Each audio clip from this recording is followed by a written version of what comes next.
to you by GN and Co. Hi guys. Hi everybody. Yeah, welcome to the assembly. Thank you so much for joining me here today. I'm so excited, but I'm also very nervous because, I'm not used to having to speak in front of a live audience. It really is just normally myself and my sound engineer, but we're gonna get through it. I know you guys are gonna help me through it, which is the most important thing, So don't be scared to show me love as I speak. Don't be scared to react, you know what I'm saying? I'm gonna get into it, but I'm very nervous. I'm not gonna lie, but I know I can do it. Okay, so, Sho Genge, welcome back to After School is After School with your girl Sis GU. To my returning listeners, I hope that you guys are well. And to those that are passing by, I hope you like what you see and you join the gang, please. I hope you like what you see and you join the gang, please. I hope you like what you and you gang. Hello. Hi guys. You guys look absolutely amazing. Well, those of you that I can see. So I'm just gonna get into my first episode. I'm not gonna waste any time. And as most of you know or should know, this is my first ever live podcasting event. And this is not something that I honestly saw for myself, podcasting at large, that is. So I had started my journey on YouTube. I was a student at UCT, and honestly, the whole experience traumatized me. It didn't go the way that I had planned for it to go. And honestly, I just found myself needing to leave that space and to be true to myself and just give myself the time to heal. So in 2020, when COVID had started, I decided that I'm not gonna do the school thing yet, so I put that shit on pause. And I decided to be a content creator. And I started my YouTube channel called Uncomfortable Growth during that time. I was very fortunate in that people took to it. It did really well. People liked the kind of content that I was putting out. And I was really moved and blessed by that because I was speaking about my personal experiences, especially with mental health. And again, school traumatized me. So, majority of the things that I was speaking about at that time had a lot to do with my mental health. And as I started my YouTube channel, I used to get comments all the time about people asking me to start a podcast. I didn't listen to podcasts. I didn't care for podcasts. I didn't understand why people wanted for me to do more than what I already was doing. So much so that I had gotten my equipment 5 to 6 months before actually recording the first episode that I put out. I just kept putting it off because I hate starting things from scratch. I hate sucking at things, and obviously when you begin with something, you're gonna suck at it, and you're gonna get better at it as it goes. So my podcasting journey has now led me to doing live podcasts. Washa!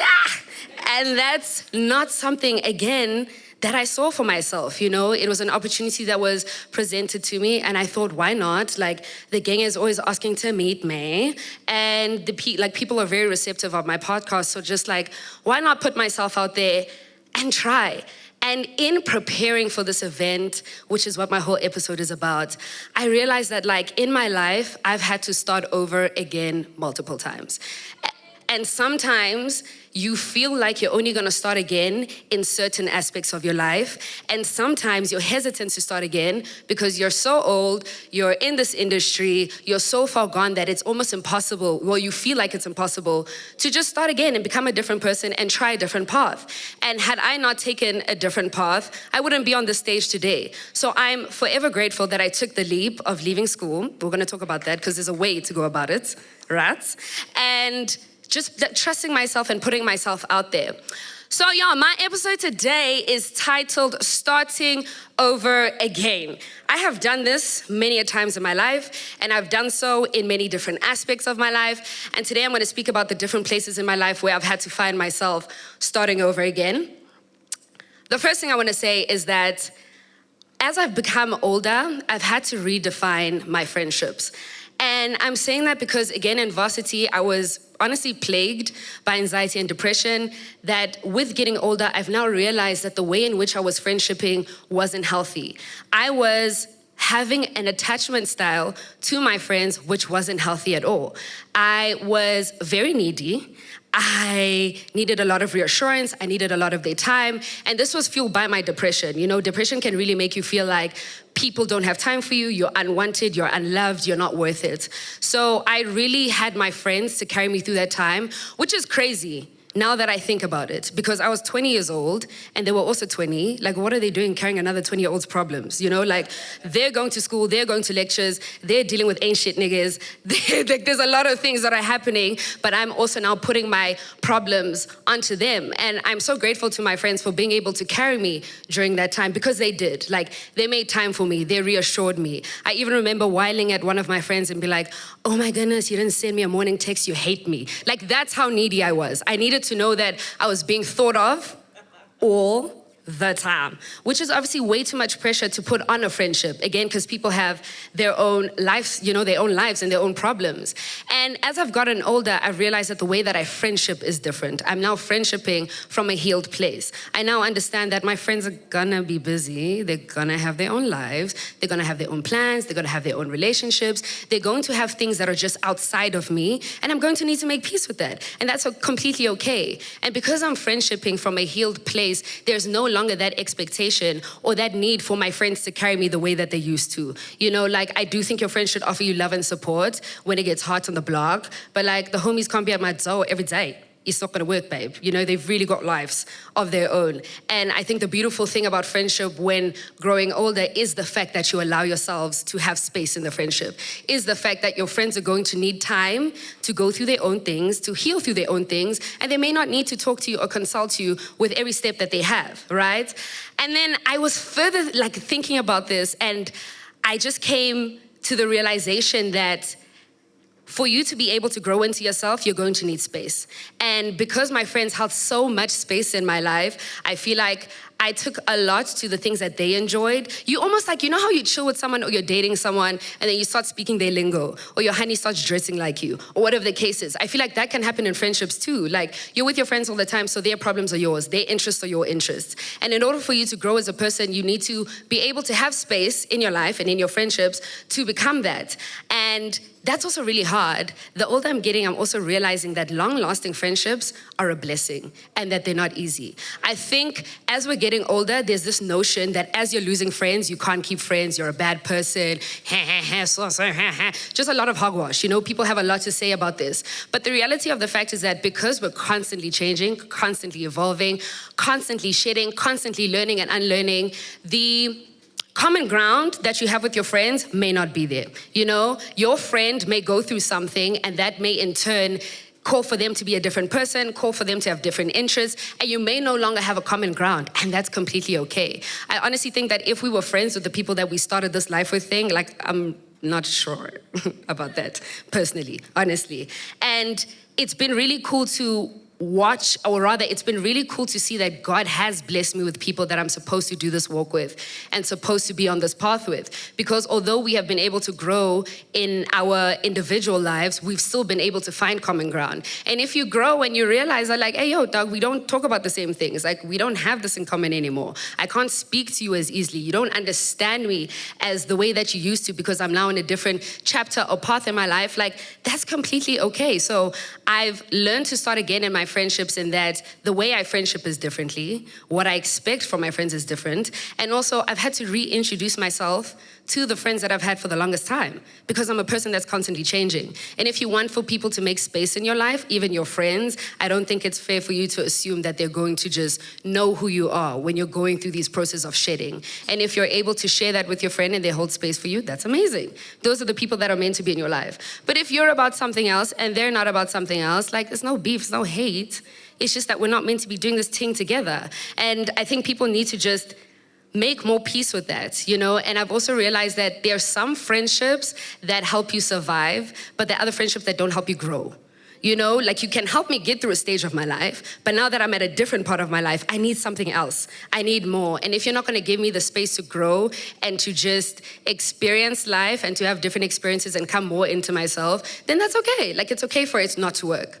I also was a little bit deluge in that when I went to varsity, romantic relationships were at the top of my mind.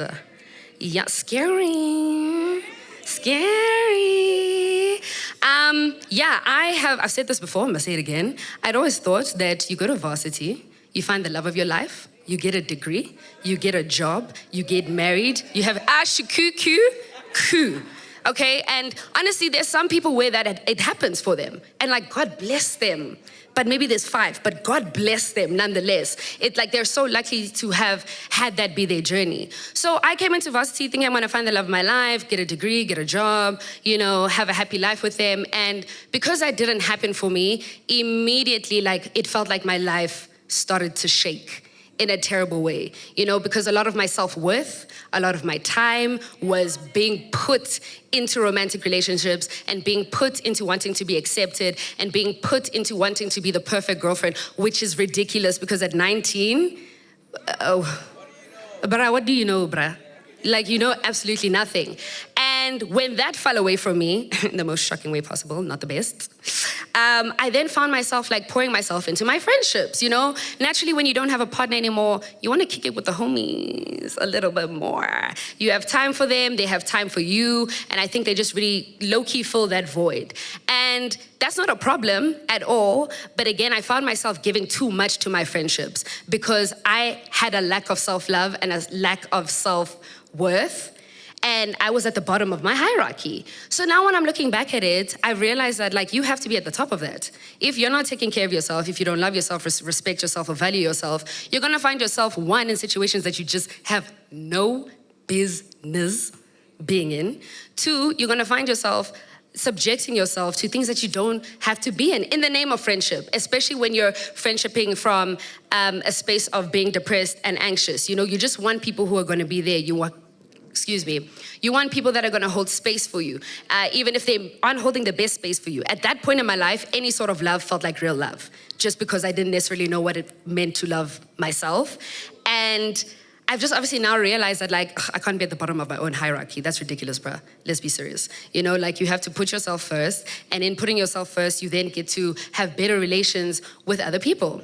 And obviously on the topic of romantic relationships, I've started over and over and over and over again, okay? I have tried many a times, maybe not hard enough, story for another day, but I really have tried. And you need to not be scared to try again in romantic relationships. Again, I'm so grateful that that story or narrative of finding your partner in varsity wasn't my story. I can't stress it enough.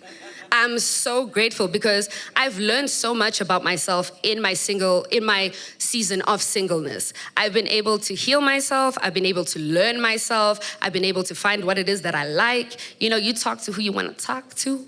You go on dates with who you want to go on dates with. You're just able to express yourself in a different manner, honestly, when you're single. So yeah, I've allowed myself to make terrible mistakes that I think I've learned from, praying I've learned from.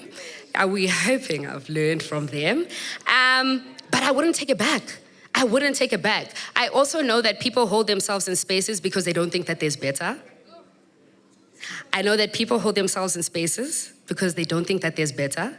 You may be receiving some sort of love in a relationship, but knowing that it's not fulfilling you, knowing that it's not doing you good, knowing that it's not leaving you in a good space, knowing that you deserve more, honestly. And because you're just hungry for love, brah, and hungry for a relationship, and hungry for roses, and hungry for dates, you keep yourself in this space when it isn't really truly serving you. And what I want to say is that there's always more love, and that you will always find what it is that you deserve. No matter how, I want to say it though, even though you're gonna find what you deserve, it may not be quick, babe. You know what I'm saying? Sometimes you think you're gonna leave something and find someone better in the next year and be in the relationship of your life. Sometimes that's not the case. You're gonna wait. You're gonna wait. People aren't the best, and you're gonna have to fish through many situations and relationships that aren't necessarily the best for you. But I promise you, in that process, you're learning so much about you. I also think that romantic relationships have the capability of teaching you a lot about yourself, because you interact with that person probably more so than you interact with anyone else. You know, with your friends, it's like we speak, but when I don't want to speak, I'm not answering my phone, it's done. You know what I'm saying? Like, we can hang out, but if I don't want to see you this weekend, it's cool. Whereas when you are with someone, you're constantly having to speak to them. Even when you don't want to speak, you have to communicate that you don't want to speak. So I found that like there's certain things that I thought I knew about myself, which I truly didn't. And when I was with someone, I realized like, oh, okay, cool. I thought I was this healed, wholesome babes. But when it gets hot on the block, bub, I'm blocking. You know, and that's not necessarily the way that you should go about things. But again, I wouldn't have learned this had I not put myself in that situation, had I not allowed for myself to have different experiences. Another area of my life I've had to find myself starting again is family. So when you grow up, your parents are superheroes. There's absolutely nothing that they can't do. You know, like you have a problem, you go to your parents, they fix it for the most part. You want something, you cry to your parents. If you cry hard enough and for long enough, maybe you get it. And I grew up just thinking that my parents were invincible, which I think is low-key healthy. It's nice to feel that as a kid. I think it gives you a lot of security. You know, just feeling like if I have a problem, I'm gonna talk to my parents, they're gonna sort it out, it's done for you, you know? But I also think that has the potential of affecting you as a child when you start to see their cracks and start to see that they're human beings. Because our parents position themselves in such a way that they have all the answers, that they can say, no, you're not going there, not give you a reason at all. Now you just have to stay at home and it's okay. You know, like you start to see their cracks as people and you almost, like it can honestly stir some sort of resentment towards them just because you feel like they have it all sorted, but there's, you know, my parents aren't being logical right now. They're not being rational right now. They're not being fair. My parents are always logical and rational, though, I will say. But yeah, and I think a very big part of me starting again with my family dynamics was accepting the fact that my parents are human.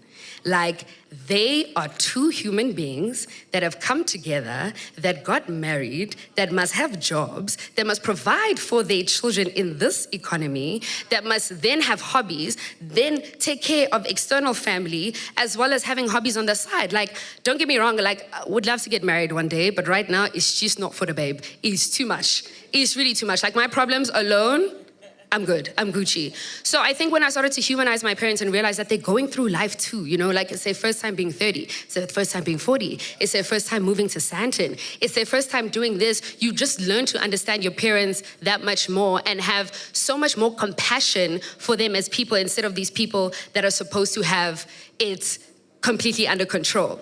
I also found myself having to literally reintroduce my parents to me. So in 2020, when I had my leave of absence, I didn't go about it in the best way. I took the leave of absence and then I told my parents, which is not something I would advise anyone to do. They definitely have the right to know where your mind is at and for you to consult them before making that decision. But I'm aware, and I think that they're also aware that I just was not in the best mental space. So I literally, when I'm anxious and overwhelmed, I drop everything. And I think that I tried to pursue school. I tried to do it for them. And at that point, I just felt like, you know what, pride, and it's really not working for me. So I decided to take a break, and then I told my parents, and in telling my parents, I'm then like, yo guys, I do YouTube. Obviously, they're like, YouTube? Like, what is that? How are you gonna make a living? We don't know what this app is. You know, how are you gonna go about making a life and a career for yourself? And so that was 2020, beginning of 2020, and I moved home middle of 2020, and I found myself literally reintroducing myself to my parents. So when I came home, I said, hi guys, you guys lived with the babes Google lady when she was 19 at home under your roof. This girl now has had life experiences. She's on a completely different path. She is a content creator and she needs room in order to be able to express herself as such. And I honestly found that helped my relationship with my parents because I was helping them get to know me. Sometimes we grow up and we expect for our parents to just understand, but we don't offer them the courtesy of trying to make them understand. And I'm not gonna, as much as I'm saying that, I'm also well aware that like you can do that and your parents can still not be supportive of what you want to do, you know? But you can at least find peace in the fact that you had the conversation and that you tried to make it easier for them. And if they don't understand it, that's cool. And I think we must normalize starting new relationships with parents. Like I'm a different person now and I view them differently. So our relationship is going to be different now, more so than what it was then. And you're allowed to constantly evolve and it doesn't have to stay at the thing that it was forever. Another aspect I found myself starting over and over again in is for sure my walk with God. I talk about God quite a lot because, he's my homie and we have a really great relationship and I believe in prayer, but there have for sure been times when it's been hard for me to pray. And there have been times when I didn't believe as much and life is hard. Like there are so many things that discourage you on a regular. Like every single day, that sometimes waking up and choosing to have faith, you feel crazy for it. You're like, there's no ways. In the world that I live in right now with the things that are happening, like who am I to believe that good is going to find me and that better things are going to happen? And I've also found myself trying to compare my relationship with God at different aspects of my life. Like there was a time when we were closer and maybe we used to speak in this way. And now because we're not speaking in that way, I feel like we're not as close, which I think is not fair. I think you get to rebuild your relationship with God the older you get because there are things that you learn about yourself and you learn about God in the process and you're gonna meet in the middle somewhere, just because your relationship looked one way 2 years ago doesn't mean it needs to look that way now. I think the most important thing is that you're just trying to have a relationship with Him. And I've also realized that in each new season, it requires new relationships in every aspect of your life. And I'm someone who struggles with the concept of starting over. Like I have an anxious attachment style. So when things are good in my life, I want them to stay like that forever, exactly to the T. I don't like change. I don't like to adapt, these are things that I needed, but honestly, I'm not for it. And as I've gotten older, I've realized the importance of being able to adapt and how it's actually just a life skill. You need to make peace with the fact that you're gonna start over. You need to make peace with the fact that there are going to be endings in your life. But I've now started to focus on the fact that as much as there are new endings, there are new beginnings. And the most important thing is the beginning. And if something is coming to an end, it's coming to an end for a reason. And it served 21-year-old Gugu, 22-year-old Gugu, 23-year-old Gugu, but this version of Gugu needs something else. And the door that's going to open for me now is so much greater than the door that was open for me back in the dizzy, and this season just requires so much more of me that I should be willing to shed and let go of certain parts of myself because they aren't serving me. I also think that new beginnings are really cool because they're an opportunity to do something the way that you always knew you could do it. And that's how I look at school right now. I'm terrified of going back to school. Honestly, I'm gonna speak on it very openly. And people stay asking me about it. None of you guys' business, okay? But I definitely have intentions of going back to school. And I know I'm smart, I know I'm capable, I know I can do it in the right time. And I know that when I do go back, I'll be doing it from a healed place. Just knowing how to take care of myself holistically as a person. And I think with school, they don't teach you that. They tell you school is hard, go to lectures, this test, whatever, which is important, don't get me wrong. But when you go to varsity, you experience life. You are away from your parents, you have a lot of freedom. There's so many things that you're exposed to that you weren't exposed to back in the day. And you're just having to make this adjustment and find your place in the world by yourself to some extent. So yeah, I'm gonna go back to school and I look forward to it because I'll be able to do it the way that I always knew I could do it. I know I'm capable. I know I can do it, but it's, but yeah, it just wasn't the time for me. It wasn't the season. And sometimes some people can leave high school, go to varsity, smash it in 3 years, and kudos to them, my superheroes. Honestly, that is another level of strength and dedication, but that wasn't my story. And I'm okay with that. And each person's story is different. And I know when we're in school, we have the tendency of wanting to compare ourselves to others. Oh, my friend is a year ahead of me. Oh, she has this degree. Oh, she's doing this, but I'm not doing this. And if your story doesn't mean that school is working for you at that time, that's okay. And if you go back to it, that's okay. If you don't go back to it and something else works for you, that's also okay. Your story is yours and no one else can ever take that away from you.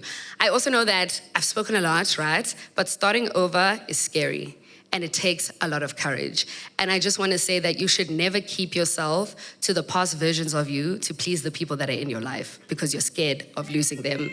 You should never be scared to change and evolve as a person to please the people that are in your life currently. If they are meant to be in your life, if they are meant to do this walk with you, they will accept the change and they will honestly be supportive of you and encourage it. But if they are not, for whatever reasons it is, maybe they've undergone their own change and you have no common ground anymore, that's okay, cool. That's okay too, You get to walk separately. And sometimes even in friendships, you need to grow apart to grow together.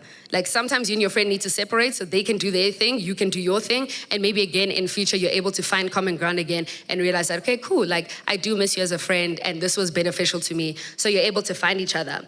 And also like, I think the idea of starting over scares us because there has to be like this big date when you start over. You know, like you can be midweek and decide you're gonna do something and it's Wednesday, but you're gonna be like, you know what? I'm just gonna use the last few days to khafaf, to, you know, have a little more fun, and then I'll start again on Monday. But like, as much as Monday is the beginning of the new week, you don't have to start again on a Monday. You don't have to wait for a new year. You don't have to wait for a new month. You don't even have to wait for a new day. If you're wanting to change something about yourself and, you know, just try something, you get to do so in that moment, in that very moment. There's no one that needs to convince you. And I know sometimes, especially as Hans, bro, like you want to talk to your friend like, oh, friend, I'm thinking about doing this. Is this okay? You know? And like we place a lot of value in the opinions that we have from our friends, which is good because it means that you obviously value the opinions of those around you. But sometimes you actually have to say, this has nothing to do with anyone but me. And I'm doing this for myself. And even if I fail, I'm failing alone, knowing that I did it and I tried and I can mark it off and I can pick myself up and dust myself off and try again at something else. So yeah, this is me starting again. This is me speaking in front of a live audience. This is me defying my doubts. Thanks. Yeah, this is me honestly, like I'm making the younger version of myself so incredibly proud. I am doing things I never, ever thought I would do. Like, guys, when I say school sucked, bruh, you guys don't know. Like, I didn't have a good time and I was just a shell of a person, and that's because my anxiety had really overcome me and I'd become something that wasn't me. I'd become something that helped me survive that environment, but that wasn't true to Guguletu. And I feel like for the past 2 years, it's been really cool because now I feel like I'm being true to myself and I've started over so many times and I'm gonna start over so many more times. Don't confirm me, you don't know me, you don't know what I'm capable of, and I'm going to shake the table. Yeah, so that is the first of my first segment. I'm really proud of myself for getting through that. Thanks. But yeah, I just want to encourage you guys to start over any day, any time. It doesn't matter what people think. It has nothing to do with you. That's my favorite thing to say. Like when people come to me and they ask for advice and like, oh, what do people, it has nothing to do with you. It has nothing to do with you. Like what people think, it has nothing to do with you. But that's me, guys. And I'm gonna leave you guys with this. I will be back with another segment with a very good friend of mine. So I'll see you guys shortly. Boy.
Brought to you by GN and Co.